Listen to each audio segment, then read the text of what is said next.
स्वयं देवदेव महादेव से पार्वती प्राण निश्चय किसी उपाय करेंगे चिंता कर चलो सत्य जीवन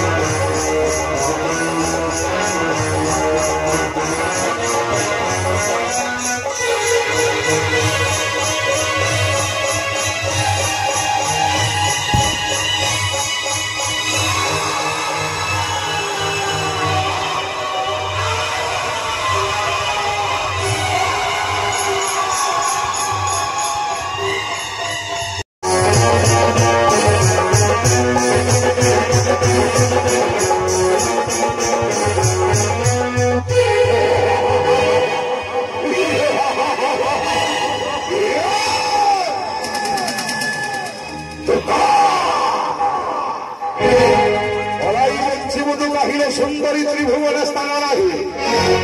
महिषा राक्षस पटरानी कर धरावलीपुरे निश्चय हबु तुही अंक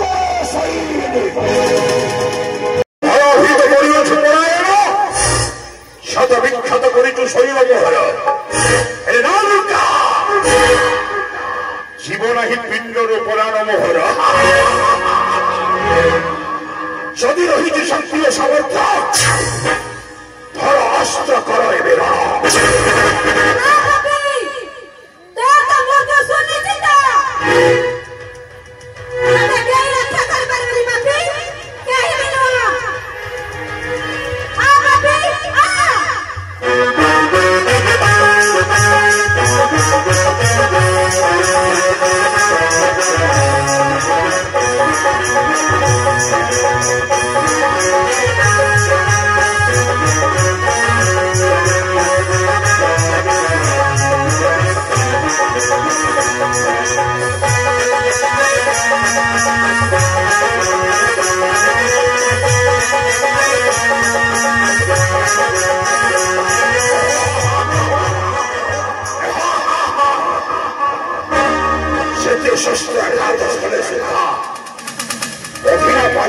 महिषा राक्षस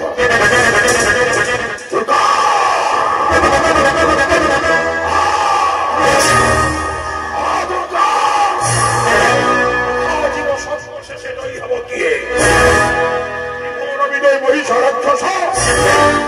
बड़ा दुर्बला नारी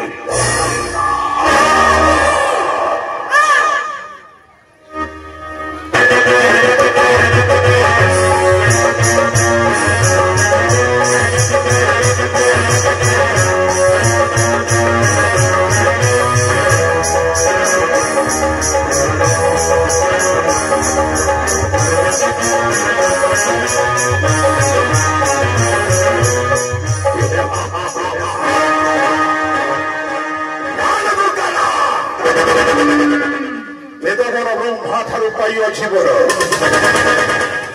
नारी हस्तर निश्चय हो निहत जथाचंद दर्शन स्तन यौवन जीवन ही पिंडर प्राण देखी दुर्गा देहे तोर के रही शक्ति और सामर्थ्य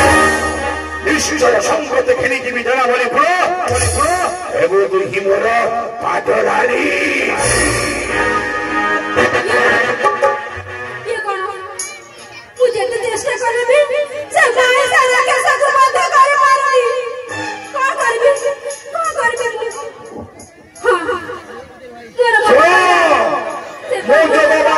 शुणा दुर्गे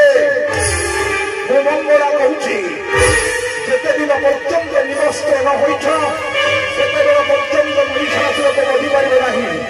तेणु निरस्त्र हो महिषासुर को निश्चय बढ़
मनोवंशा देव करी पूरण आशा सुंदरी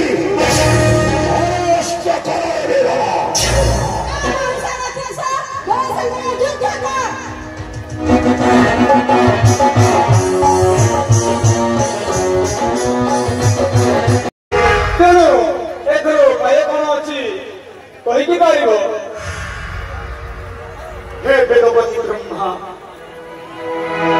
आपण तो बर जाइछथि हेले